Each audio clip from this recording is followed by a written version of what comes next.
Praise the Lord. இயேசு கிறிஸ்து சிலுவையில் பேசிய 7 வாக்கியங்களை குறித்து நம்ம தியானிச்சுட்டு வரோம். இன்னைக்கு 7வது வாக்கியம், அதாவது இயேசு கிறிஸ்து சிலுவையில் பேசிய 7வது வாக்கியம் தான் இன்னைக்கு நம்ம பார்க்க போறோம். அது என்னதுன்னா, பிதாவே உம்முடைய கைகளில் என் ஆவியை ஒப்பு கொடுக்கிறேன். வேத பகுதி லூக்கா 23வது அதிகாரம் 46வது வசனம். Okay, the last ultimate statement of Jesus Christ on the cross. அதாவது ரொம்ப சூப்பர்பான ஒரு ஸ்டேட்மெண்ட் இது. பிதாவே உம்முடைய கைகளில் என் ஆவியை ஒப்பு கொடுக்கிறேன். ரொம்ப முக்கியத்துவம் வாய்ந்த, ரொம்ப ஆழ்ந்த அர்த்தம் நிறைந்த ஒரு வார்த்தை தான் இந்த கடைசி வார்த்தை. எல்லா வார்த்தைகளையுமே இம்பார்ட்டண்ட்டான வார்த்தைகள் தான். இயேசுவானவர் அப்படியே சூஸ் பண்ணி தான் வார்த்தைகளை அங்கே பேசியிருக்கிறாரு. இந்த பர்டிகுலர் ஸ்டேட்மெண்ட் இருக்குது இல்லையா, பிதாவே உங்கள் கைகளில் என்னுடைய ஆவியை ஒப்பு கொடுக்கிறேன் அப்படின்னு சொல்லி, இந்த வார்த்தைக்கு ஒரு மகத்துவமான ஒரு எக்ஸ்பிளனேஷன் இருக்கு. சரிங்களா? ஸோ அதை தான் இன்னைக்கு நம்ம பார்க்க போகிறோம். ஸோ கடைசியா மனிதனாக இயேசுவானவர் இந்த பூமியில பேசிய வார்த்தை அதுதான். அவர் மனுக்குமாரனாக இந்த உலகத்துல வந்ததுக்கு அப்புறமா நிறைய பேரோட பேசியிருக்கிறாரு, பழகி இருக்கிறாரு, போதனை செய்திருக்கிறார். ஆனா கடைசியா அவர் பேசின வார்த்தை அப்படின்னும் பொழுது அது ரொம்ப முக்கியத்துவம் வாய்ந்தது இல்லையா? எப்பவுமே பார்த்தீங்கன்னா ஒரு விஷயம் முடிவுக்கு வர்றதுக்கு முன்னாடி கடைசியா செய்யப்பட்ட ஒரு செயல் இல்லை ஒரு வார்த்தை, அது எப்பவுமே ரொம்ப இம்பார்ட்டன்ட். அது நம்ம மனசுல ரொம்பவே டச்சபிளா இருக்கும் இல்லையா? ஸோ அந்த மாதிரி இயேசுவானவர் பேசிய கடைசி வார்த்தை ஒரு மனிதனாக அப்படின்னா அது இந்த வார்த்தை தான். என்னதுன்னா, பிதாவே உம்முடைய கைகளில் என் ஆவியை ஒப்பு கொடுக்கிறேன். ஓகே, இப்போ ஃபர்ஸ்ட் நம்ம இந்த பர்டிகுலர் வாக்கியத்துல சரௌண்டிங் எலிமெண்ட்ஸ் என்ன அப்படின்றத பார்த்துருவோம். இது சொல்லிட்டு இருக்கும் பொழுது அங்க என்னெல்லாம் நடந்துட்டு இருந்துச்சு அப்படிங்கிறத நம்ம பார்த்துட்டோம் அப்படின்னா இதோடைய அர்த்தம் ரொம்ப ஈஸியா நமக்கு புரிஞ்சிடும். இப்போ இந்த வார்த்தையை அவர் சொல்லும் பொழுது ஆல்மோஸ்ட் பார்த்தீங்கன்னா பிற்பகல் 3 மணி. அது பிற்பகல் 3 மணிக்கு இந்த வார்த்தையை அவர் சொல்றாரு. சொல்லி அப்புறம் என்ன பண்றாருன்னா தன்னோட ஆவியை ஒப்பு கொடுத்தார் அப்படின்னு நம்ம பார்க்குறோம். ஸோ 3 மணிக்கு அப்படின்னும் பொழுது நல்லா வெயில் அடிச்சுட்டு இருக்கும். இப்போ நம்ம ஊர்களெல்லாம் பார்த்தீங்கன்னா 3 மணிக்கு நம்ம யாருமே வெளியவே போக மாட்டோம். அந்த அளவுக்கு வெயில் இருக்கும். அது ஒரு மாதிரியா வித்தியாசமா இருக்கும் அந்த வெயில் ஏன்னா அல்ட்ரா வயலட் ரேஸ் ரொம்ப அதிகமா இருக்கக்கூடிய ஒரு டைம் அது. ஆனா அங்க என்ன நடந்துட்டு இருக்கு அப்படின்னு பாத்தீங்கன்னா இருள் சூழ்ந்து இருந்துச்சு அப்படின்னு பாக்குறோம். மதியம் 3 மணிக்கே பாத்தீங்கன்னா ஃபுல்லா ரொம்ப டார்க்கா இருள் சூழ்ந்து இருந்துச்சு. ஒரு வித்தியாசமான ஒரு கிளைமேட்டா தான் அந்த இடத்துல இருந்துச்சு. ஏதோ சம்திங் இஸ் ராங் அப்படின்ற மாதிரி தான் ஃபீல் கொடுத்துச்சு எல்லாருக்குமே, அங்க சுத்தி இருந்த எல்லாருக்குமே. அதே போல பாத்தீங்கன்னா அவர் மகா சத்தமாய் கூப்பிட்டார். மகா சத்தமாய் கூப்பிடுறதுக்கு அவருக்கு அந்த அளவுக்கு பாடியில ஸ்ட்ரென்த் இருந்துச்சா அப்படின்னா நிச்சயமா இல்லை. ஏன் அப்படின்னா ஃபுல்லா கம்ப்ளீட்டா அவருடைய சரீரத்துல இருந்து ரத்தம் வெளியேறிட்டே இருக்கு. அதாவது 1 day பிஃபோர் கெத்செமனே தோட்டத்துல வைத்து அரெஸ்ட் பண்ணப்படுறதுக்கு முன்னாடியில இருந்தே அவர் ரத்த வியர்வை சிந்தி அவர் என்ன பண்றாருன்னா ப்ளீட் ஆக ஆரம்பிச்சுட்டார். ஸோ அங்கவே ஹெமாட்டிட்ரோசிஸ் அப்படிங்கிற அந்த ரத்த வியர்வை சிந்த ஆரம்பித்ததுல இருந்தே அவருக்கு டீஹைட்ரேஷன் ஸ்டார்ட் ஆயிடுச்சு. அதுக்கப்புறம் அவர் எதுவுமே சாப்பிடல. லாஸ்ட் சப்பருக்கு அப்புறமா அவர் எதுவுமே சாப்பிடல. தன்னுடைய சீஷர்களோடு பந்தி இருந்தார் இல்லையா, அதுக்கப்புறமா. ஸோ தண்ணி கூட குடிக்கல. அவர் என்ன பண்ணாங்கன்னா அங்கே கெத்செமனேல இருந்து அரெஸ்ட் பண்ணிட்டு காய்பாவின் அரண்மனைக்கு கூட்டிட்டு போனாங்க. விசாரணைங்கிற பேர்ல அவரை அங்க அடிச்சாங்க. ஸோ அங்க அவருக்கு ப்ளீட் ஆச்சு. அதுக்கப்புறம் அகெயின் என்ன பண்ணாங்கன்னா பிலாத்துக்கிட்ட கூட்டிட்டு வந்தாங்க. அப்புறம் அங்கிருந்து திரும்பியும் என்ன பண்ணாங்கன்னா இந்த பக்கம் அந்த பக்கம்னு அலக்களிக்கும் பொழுது எல்லா இடங்களிலுமே அவருடைய சரீரத்துல இருந்து ரத்தம் வெளியேறி கொண்டே இருந்துச்சு. ஏன்னா விசாரணைங்கிற பேர்ல அவரை அடிச்சாங்க. அவரை 39 தடவை அவரை காயப்படுத்தி அவருடைய சரீரம் எல்லாம் பிக்கப்பட்டது. எல்லா ரத்தமும் வெளியேறிட்டு இருக்குது. எவ்வளவு ஒரு வேதனை. அதோடு அவர் என்ன பண்ணாங்க அப்படின்னா சிலுவை தூக்கிட்டு நடக்க வச்சாங்க கொல்கதா வரைக்கும். ஸோ அவர் பட்ட வேதனைகள் அப்படின்னா நம்ம பேஷன் ஆஃப் கிரைஸ்ட்ல பார்ப்போம். கிட்டத்தட்ட அவங்க அதை கம்ப்ளீட்டா காட்டுறதுக்கு ட்ரை பண்ணியிருப்பாங்க அந்த மூவில. ஸோ அந்த அளவுக்கு வேதனைகள் எல்லாமே பார்த்தீங்கன்னா அவர் அனுபவித்து கொண்டே இருந்தார். அப்போ பாடியில அவருக்கு ஃபுல்லா ப்ளீடிங் ஆகுறதுனால அவருக்கு டீஹைட்ரேஷன் இருந்தது. பிளஸ் சிலுவையில அடித்து தொங்க விட்டதுக்கு அப்புறமா அவரால் பேசவே முடியல. ஏன் அப்படின்னா ஒரு மனிதன் சிலுவையில தொங்கிட்டு இருக்கும் பொழுது என்னென்ன மாதிரியான பாடிலி சேஞ்சஸ்லாம் நடக்கும் அப்படின்னா அவரால் மூச்சு விட முடியாது, பேச முடியாது. ஸோ ரொம்ப ரொம்ப பெயின்ஃபுல்லான ஒரு கண்டிஷனில் தான் ஆண்டவர் சிலுவையில் தொங்கிட்டு இருந்தார். அப்போ அந்த சமயத்தில் இயேசுவானவர் மகா சத்தமாக எப்படி சொல்ல முடியும்? அந்த 6 வாக்கியங்கள் அவர் முன்னாடி பேசினார் இல்லையா, அது வந்து ஒரு பர்டிகுலர் இடைவெளியில தான் அவர் பேசிட்டே இருக்கிறார். கடைசியா அவர் பேசும்பொழுது மகா சத்தம் அப்படின்னு சொல்லி நமக்கு இங்க லூக்காவில் எழுதப்பட்டிருக்கிறது. அப்போ மகா சத்தமா அவர் கூப்பிடுற அளவுக்கு அவருக்கு எங்க இருந்து அந்த சக்தி கிடைச்சிச்சு அப்படின்னு பார்த்தா அது ஒரு அற்புதம் தான். ஏன்னா யாராலும் அப்படி கூப்பிடவும் முடியாது, பேசவும் முடியாது. It's impossible, medically it is impossible. சரிங்களா? அப்ப அது அற்புதம் தான். கடைசியா அவர் ஒரு வாக்கியம் சொல்றாரு. யாரை நோக்கி அப்படின்னா பிதாவை நோக்கி. அந்த வாக்கியம் அவர் எபிரேய மொழியில பேசியிருக்கிறாரு. இங்க நமக்கு வந்து லூக்கா என்ன பண்ணியிருக்கிறாருன்னா கிரேக்க மொழியில் நமக்கு அது பதிவிட்டு இருக்கிறார். இப்ப எபிரேய மொழியில பிதாவாகிய தேவனிடத்தில் அவர் சத்தமாய் இந்த வார்த்தையை சொல்லி தன்னோட ஆவிய பிதாவோட கைகளில் ஒப்பு கொடுக்கிறார் அப்படின்றதுதான் நமக்கு இந்த வாக்கியம் சொல்லுகிறது.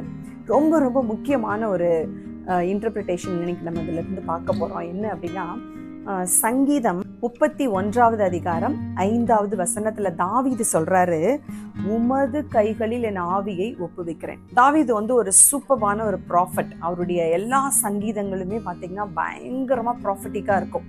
சரிங்களா? சோ வந்து அப்ப இந்த பர்டிகுலர் வாக்கியம் பாருங்களேன், உமது கைகளில் என் ஆவியை ஒப்புவிக்கிறேன் அப்படிங்கிற இந்த இடத்துல அவர் யூஸ் பண்ணியிருக்கிறார் இல்லையா, உமது கைகளில் என் ஆவியை ஒப்புவிக்கிறேன்.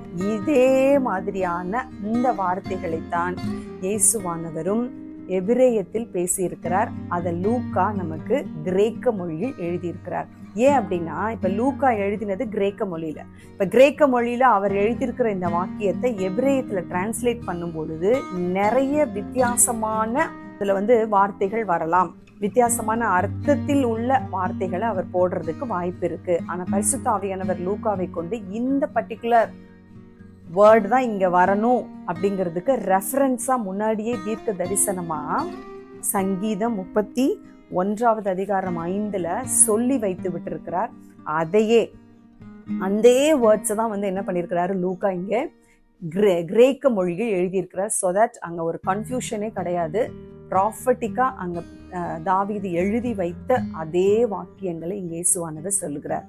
பிதாவே, உம்முடைய கைகளில் என் ஆவியை ஒப்புவிக்கிறேன் அப்படின்னு சொல்லிட்டு. எவ்வளவு ஒரு அருமையான வாக்கியம் இல்ல? இதுக்கு முன்னாடிதான் நம்ம பார்த்தோம், தாகமாய் இருக்கிறேன், எல்லாம் முடிந்தது, இதெல்லாம் வந்து அவர் பேசும் பொழுது வந்து அவரோட மிஷன் வந்து கம்ப்ளீட்லி ஃபினிஷ்ட் அப்படின்றத நம்ம பார்க்குறோம். அவர் எதற்காக இந்த உலகத்திற்கு பூமிக்கு வந்தாரோ மனுக்குமாரனாக, அந்த வேலை முடிந்தது அப்படின்னு சொல்லி எல்லாமே அக்கம்ப்ளிஷ்டு ஒரு தொனியில, ஒரு வெற்றியின் தொனியில தான் இயேசுவானவர் அதை சொன்னார்.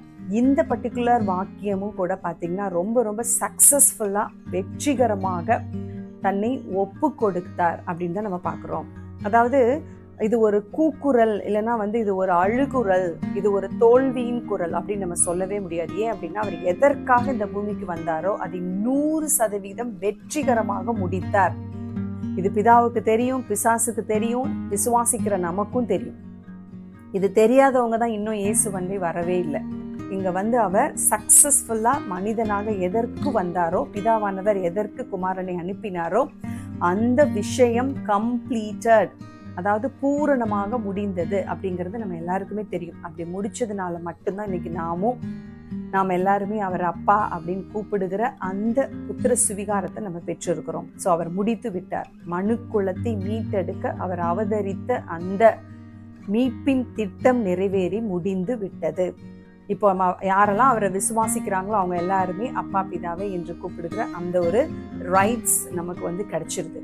அப்போ பிதாவே, உமது கைகளில் என் ஆவியை ஒப்பு கொடுக்கிறேன் என்று அவர் சத்தமாய் கூப்பிட்டது ஒரு அற்புதமான ஒரு நிகழ்ச்சி. அது அற்புதம். அது வேற யாரா இருந்தாலும் செய்திருக்க முடியாது. ஏன் அப்படின்னா, எந்த அடியும் வாங்காம, எந்த சித்திரவதையும் படாம அந்த கல்லர்கள் மூச்சு கூட விட முடியாம தொங்கிட்டு இருந்தாங்க. பட் இவருக்கு முதல் நாள்ல இருந்து எவ்வளோ சித்திரவதைகள் ஆனாலும் இந்த 7 வாக்கியங்களை அவ்வளவு அருமையாக கல்லர்களிடம், தன்னை சுத்தி இருந்த அந்த யோவானிடம், பிதாவிடம் சொல்லி எல்லார்ட்டையுமே அவர் பேசிட்டே இருக்காரு. கடைசியாக இந்த வார்த்தையை அவர் சொல்லும் பொழுது தன்னோட ஆவியை பிதாவிடம் ஒப்பு கொடுத்தார் அப்படிங்கிறதுனால நமக்கு என்ன தெரியுது அப்படின்னு பாத்தீங்கன்னா, யாரும் அவரோட ஆவியை வலுக்கட்டாயமா எடுக்க முடியாது.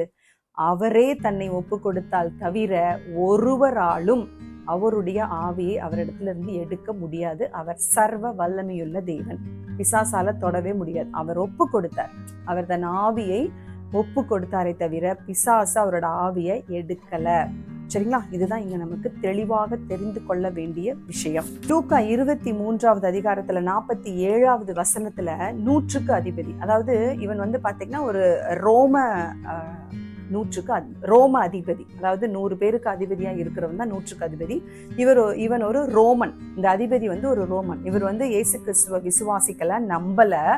ஆனாலுமே அவர் என்ன பண்றாரு அப்படின்னா, நடந்த சம்பவங்களை பார்த்து இவர் உரத்த சத்தமாய் பிதாவினிடம் பேசி கொண்டிருந்ததை பார்த்து அவர் சொல்றாரு, மெய்யாகவே இந்த மனிதன் ஒரு நீதிமான் தான் அப்படின்னு சொல்லி தேவனை மகிமைப்படுத்துறாரு. பாருங்களேன், அங்க சுத்தி இருக்கக்கூடிய பிற கடவுள்களை வணங்கி கொண்டிருந்தவர்கள் கூட மெய்யான தேவனை மகிமைப்படுத்தினார்கள். ஏன்னா அங்க நடந்துட்டு இருந்த சம்பவம் அப்படி. அவர், அதாவது தேவனை அதுவரை நம்பாதவர் கூட அந்த இடத்துல என்ன பண்றாரு, இவர் நீதிபரர் அப்படின்னு சொல்லும் பொழுது என்ன நமக்கு தெரியுது அப்படின்னா, குமாரனாகிய இயேசு கிறிஸ்து அவர் நீதிபரனாக, நமக்காக எந்த தவறுமே செய்யாத அவர் நமக்காக அந்த நீதியை சரியாக செய்து முடித்தார் அப்படிங்கிறத சுத்தி உள்ள நிறைய பேர் நம்பினாங்க.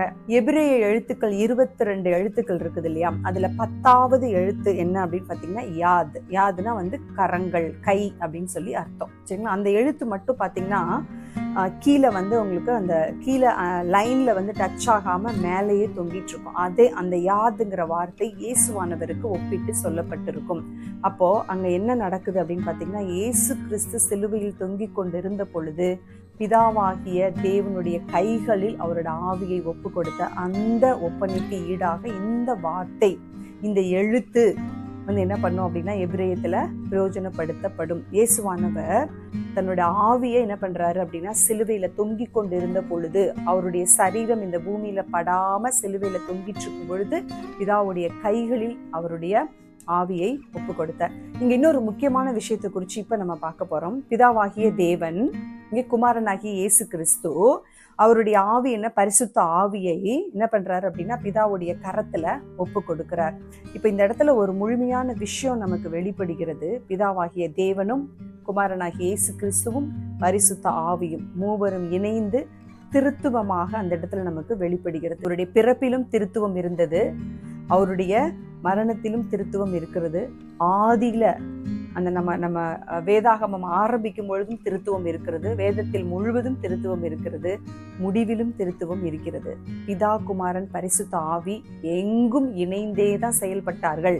அததான் இந்த இடத்துல நம்ம கம்ப்ளீட்டா பாக்குறோம். பிதாவாகிய தேவனிடத்தில் தன்னுடைய ஆவியை, அதாவது பரிசுத்த ஆவியை இயேசு கிறிஸ்து, குமாரனாகிய இயேசு கிறிஸ்து, திருத்துவத்தின் 2வது நபராகிய இயேசு கிறிஸ்து இந்த ஆவியை பிதாவின் இடத்தில் ஒப்பு கொடுக்கிறார். எவ்வளவு அழகா இங்க திருத்துவம் செயல்படுகிறது பாருங்களேன்.